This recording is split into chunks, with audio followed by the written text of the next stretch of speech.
the beginning, there was a free press. Well, not really, but it sounded good. By the end of the millennium, 5 men controlled the world's media. La-dee-da. Yet there was one man who operated outside their control. He and his motley crew were known as the People's Democratic Republic of Television. Their mission? To bring the people the awful truth.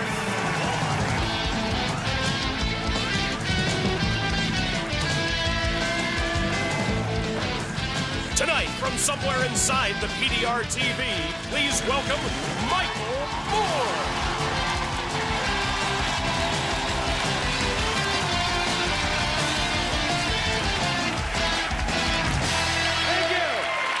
Citizens of PDR TV.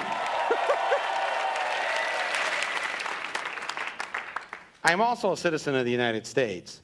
So that means that even though I've had a hard time getting into a lot of buildings on this show, corporate headquarters and the like, I was able to have dinner at the White House a couple of months ago. And don't look too shocked. Somebody else was invited, and they thought it would be like really funny if he like brought me along. And they had this dinner out in the tent. Eric Clapton played, John Bon Jovi, Sheryl Crow. Anyways, so about halfway through the dinner, I had to go to the restroom. So they had these 2 porta-johns, and I tried the first one, and the door was locked. I said, oh, okay. So I went to the next one, and that door was open. I went in, did my business. But because I didn't want to miss Sheryl Crow, because she was coming on next, I didn't wash. And as I came out the door, out through the other door came Clinton. I had just heard the sink running in his porta-john. So he had washed his hands and I hadn't. And he holds out his hand to shake my hand. And I hold my hand out to shake his. And I'm going, oh, God, I didn't wash, you know. And I'm going, oh.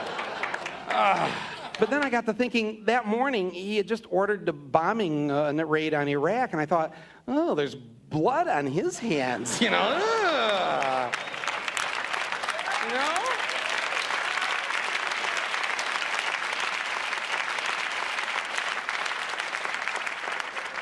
You see, Clinton's rationalization for bombing Iraq was Saddam, he's not letting our weapons inspectors in there to inspect them, so we're going to kill his civilians.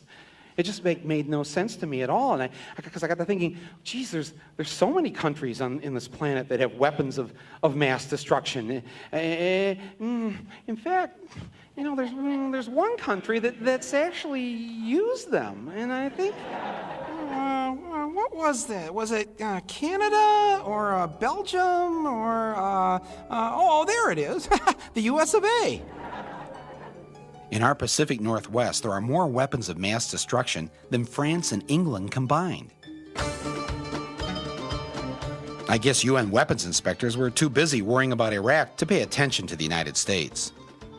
The matter of Iraq's refusal to cooperate with this inspection team will be addressed by the executive chairman during his visit to Baghdad. We'll be back. Thank you very much. Seems only fair. If we're inspecting Iraqi weapons, somebody should be inspecting ours. As usual, if you want to get something done right, you got to do it yourself.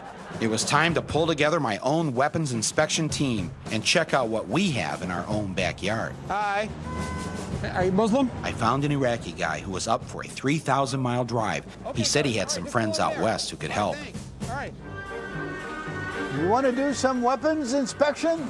Yeah, sure, why not? Get in. Meet Ed and Majid, our Arab weapons inspectors. Yalla, Allahu Akbar. They knew exactly where to start.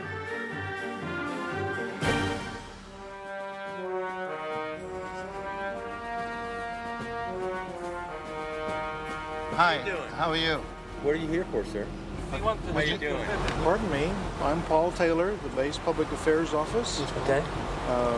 If you'd like to speak to someone representing the base, you're welcome to speak to me. I'd appreciate it. Ed and Majid were stopped by a public relations man, the U.S. military's most daunting force. What kind of weapons do you have inside here? Well, we have lots of different weapons. Just examples, like what kind of weapons? Just conventional, not conventional, chemical, you have chemical, biological? There's more explosive firepower on one Trident submarine than all the bombs detonated in World Wars I, II, Korea, and Vietnam. There was no way my men were getting past this guy. We tried to go in to inspect the weapons, and they said no. We have not been allowed to complete our mission. We are extremely disappointed because I thought this was an open country. This inspection team had important arms control tasks assigned to it, and these tasks are still valid. We're going to get together and see what's the best way to take a look at this base.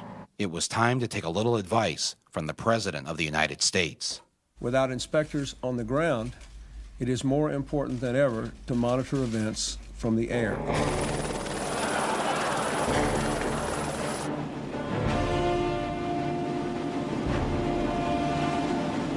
Wow, my weapons inspectors don't fool around.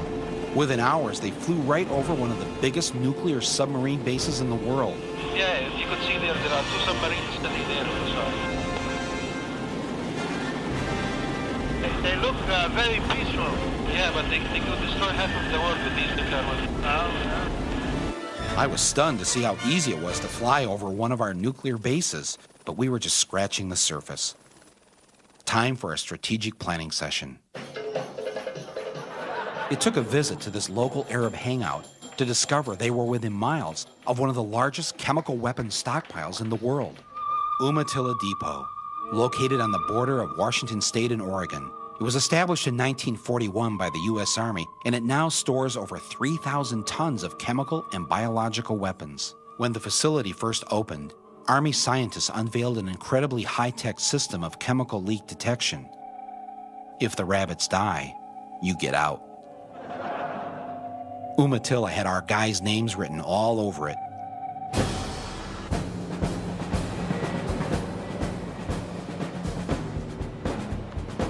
Use of deadly force authorized. They can shoot you. Yeah. Our team wasn't slowed down by the sophisticated security system.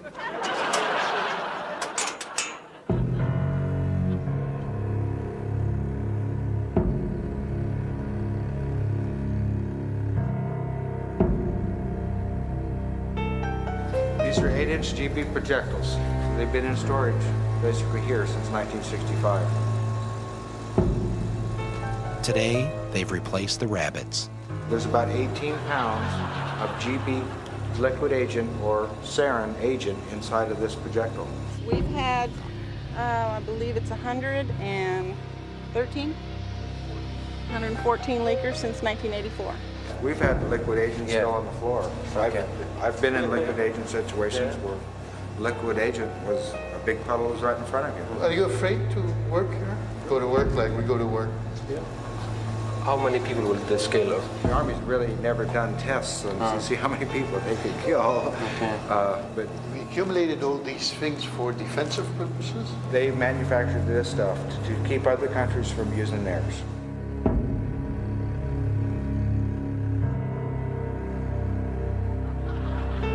Is this the same kind of chemical we're inspecting in Iraq? Basically the same stuff that you're looking for, that we were looking for, I guess. We store ours better.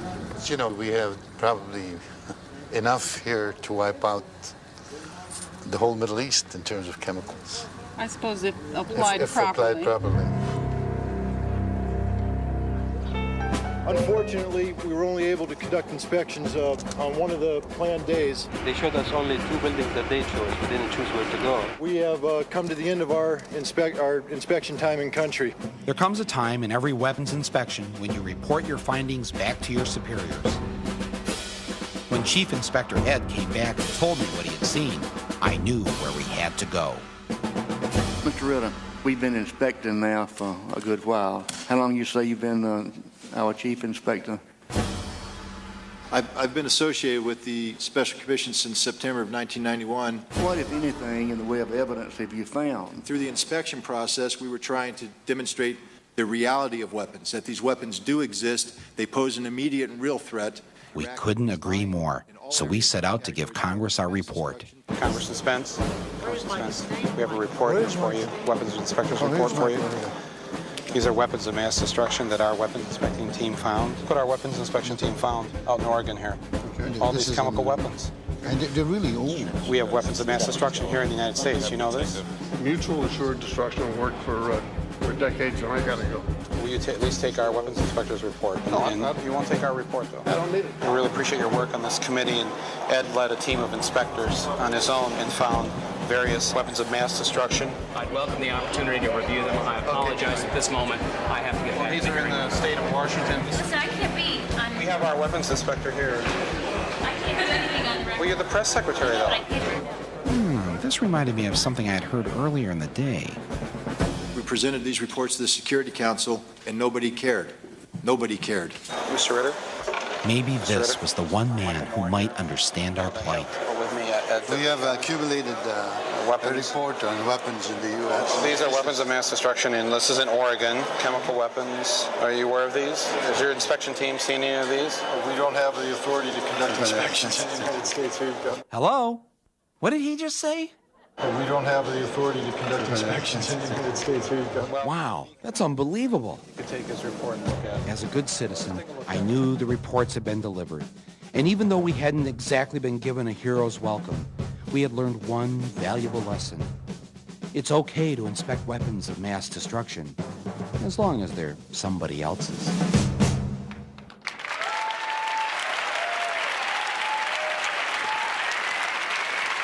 Thank you.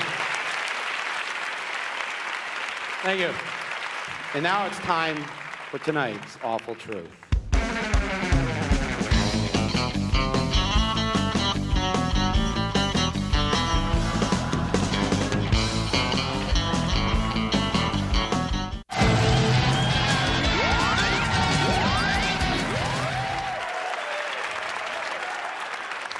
We saw this article in the newspaper where the Make-A-Wish Foundation, you know, they grant wishes to dying kids. Well, this kid out in Montana wanted to kill a bear. And the Make-A-Wish Foundation said no, and then everybody got upset. He's a dying kid, let him shoot the bear. And it was like, wow, you know, it's like, what's the logical extension of that? I mean, if the kid's dying, can he just wish for anything? And so I bring you tonight's short film, Make-A-Wish. Mr. Jones, Mr. Tauber and little Susie are here to see you. Please send them in. Hello, Mr. Tauber. Hi there. Nice to meet you. You too. Hi. And you must be little Susie. Oh, why the long face? I'm dying. My little girl's been in a lot of pain lately. Please sit down.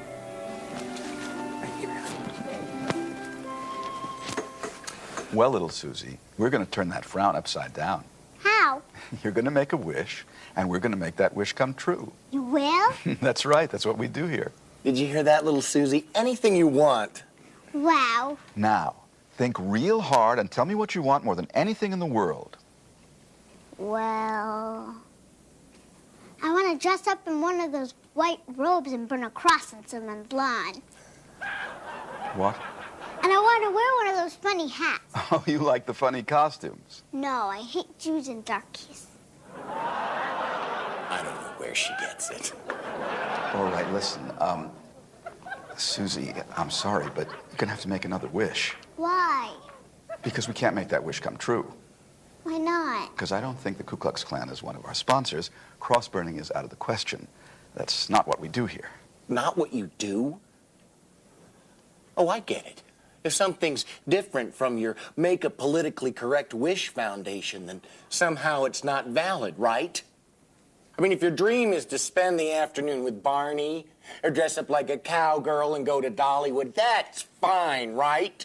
But if your dream is something a little bit out of the ordinary, then it's, quote, not what we do. I'm sorry. Well, I'm sorry is not going to make little Susie Grand Dragon for a day. Make a Wish Foundation. More like Stomp on a Crippled Kid's Dream Foundation. Okay, we'll do it.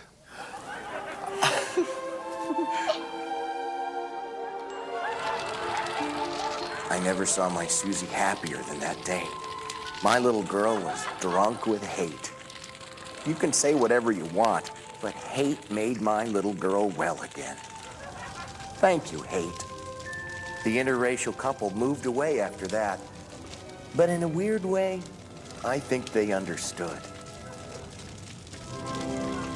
The Make-A-Wish Foundation, because who can say no to a dying kid? Thank you. Thank you very much. You know, there's one woman who comes from Chicago who I happen to believe is one hot, shit-kicking feminist babe.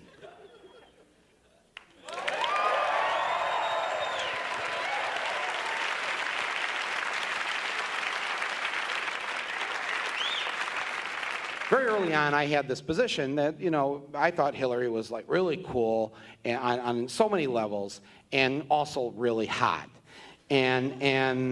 And now it seems that the tide has turned, and the majority of the country believe that she is really cool, even if the majority doesn't believe that she's really hot. And I got the, thinking, she's been through all this stuff in the last year or so, and I wish they wouldn't have had this whole impeachment thing. What we should have done is just had something on pay-per-view. Like we pay $19.95, and on pay-per-view, we get to watch Hillary kick his ass across the south lawn of the White House, right? Now that would be cool. I've loved this woman for a long time, and very early on, I used to take a lot of crap from people because I used to talk about how I happen to think that, maybe she should be the one who should be president instead of the other guy in the White House. And so I decided what I should do is try to find her a new husband. The first thing to do to help find her a new man was to take out a personal ad in the Village Voice. So I actually placed an ad in the Voice, and this is what it said. Published author, 50-ish, smart, stylish, loyal, likes whitewater rafting, and loves to laugh. Committed to serious issues and seeking a very special guy. After that ran in the Voice, I received a bag full of mail. These are actual letters that I received from eligible bachelors, and I'd like to just share a couple of them with you. The first letter goes, Dear attractive published author, I can take apart a machine gun and put it back together blindfolded. I am very handy with a hunting knife, too. I like to think that I'm down to earth, and people say I'm quiet. I hope I am. This is my favorite one. I am a single white man, good-natured, in good health, and take vitamins and minerals. I do masturbation, which is good, not bad. I promise no sex if you don't want it. I love eating lots of fresh fruits. After that batch of mail, I decided this is not the way to go. I needed to go out and do it myself and find the right kind of guy for Hillary Rodham Clinton. But first I decided that I should consult with a woman who knows a lot about finding the right man. Part of me wishes that she just left it. Wouldn't that be such a great example to the women out there who have to put up with these guys? Well, like these women that don't leave their husbands and they forgive them and everything, you kind of admire them because you wish you could be superhuman like that because, you just kick yours in the head and try to shoot him. Well, what I want to do is I want to go out and try and find her the kind of man that you and I would think that she should be with. Yeah, a real good man who'd really cherish her and every other kind of thing. What do you like in women? I like them big, blonde. Big, blonde. Aside from good looks, sense of humor, intelligence, sensitivity. A nice-looking gal who's funny and likes to drink. Well, I have a friend, a woman, who I admire a great deal. Her marriage is going to be ending soon. Oh. And so I'm looking for a guy for her to go out with. Okay. Do you mind that she might be smarter than you? No. More successful? Most of the women I've ever had in my life have usually been smarter than me. If a woman is smart, does that threaten you? Oh, that's something I like to see. You like a smart woman? Yeah, very smart. Powerful woman? Powerful. Strong woman? Strong woman. Yeah? Yes. You smoke? No. Altoids? Altoids? What are Altoids? You smoke? No. Cigars? No. You ever use Altoids? No. Would you ever buy a woman a blue dress from the Gap? No. I dated an intern. You dated an intern? I dated an intern. Is that wrong? You're a monogamous kind of guy. I am a very monogamous type of guy. Very honest. Monogamous? I'm not monogamous, no. You're not monogamous? No. Did you have power over this intern? She thought so. She just has to be honest with me, that's all. Oh, she's honest. Yeah. See, the problem is the guy she's been married to hasn't been honest. All right? He's been unfaithful to her. She's actually married to the president right now. Ooh. And, if she's free in a couple of Doesn't years... start with an H. Her name is Hillary Rodham. That rings a bell. I'm in. Hillary, I think that you're a great woman. What do you think that you could give Hillary that Bill can't? Affection. I'm in Papi Chulo. I go out and women just like fall for me and I don't spend a lot of time futzing around with my hair. I'm the best because I believe in myself. Hillary, anytime. We'll dance the night away. I'm 100% happy. 100%? Yeah. 100%? Yes. So if you're going to do it 11 times, yes, you're going all the way 11 times? More than 11. More than 11? Oh, yes. Yeah. Yeah. You're not going to do like 3 out of the 11, right? No, wait, that's, you know? that's too small. Right? Yeah. You're not going to do anything like that, right? Yes. You don't need any devices or, things to help you out. Natural. Describe for us what your idea of a perfect date is. Perfect date. Well, let's see. I'd ride my bike over to her rent-controlled apartment and maybe cook some dinner together and then watch C-SPAN. Chocolates and satin sheets and a little Viagra. Off on a fantastic week on a Caribbean island, just me and her, together, being emotionally involved. How about a nice candlelight with a nice soft drink and 2 Whoppers with like French fries? Hillary, I'd like to say that I'm the man for you, but actually what I'm trying to say is you'd be the woman for me. Thank you. Well, you know what they say about us Domino's people, 30 minutes or less. Hillary, darling, get double cataracts like I have and you won't see. Get yourself a hearing aid that you can turn off and know that America loves you and respects you. You are a real lady. And no matter what happens, I won't make anything public. Now, she's been married to the president. If the president can handle her, I'm there waiting for her. See, the problem is, though, he hasn't been handling her. You know what I'm saying? She's like been alone. So. Then there's a big problem out there. I'm here waiting. She needs a man who will be with her. I'm the man standing right here. Okay. This is me. I believe you. Don't waste your time out there. Come out. Come out. Come to New York. I'm standing right here. Right in here, New York. Somebody is standing right there for you. Believe me, forget about Bill. I'm standing here, Peter. I'm here right here for you.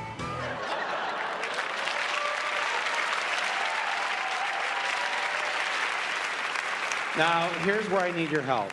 I want you to vote on the 3 finalists that I've picked. And you can just do this with applause, all right? And I'll see that Hillary gets the tape of the winner. So, Is it Pizza Boy? Pizza Boy? Is it the Kenny Rogers impersonator?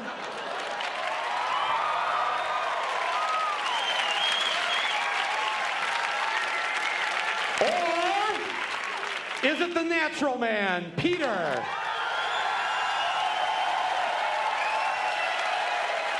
I think it's clear. It's natural man. What's that? The toothless guy?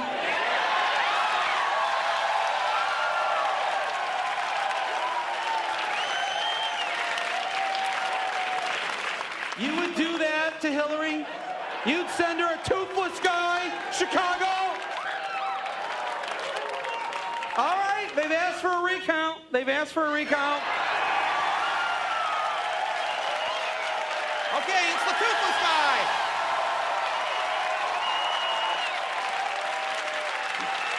I'm taking this videotape to Hillary. Thank you very much. We'll see you next week here on The Awful Truth. Thank you.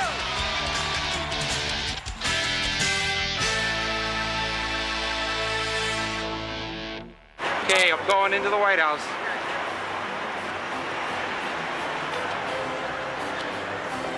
Well, I brought a special present for Hillary. I'm inside the White House now, and I'm sure that she's really going to be happy to have this. I go out and women just like fall for me.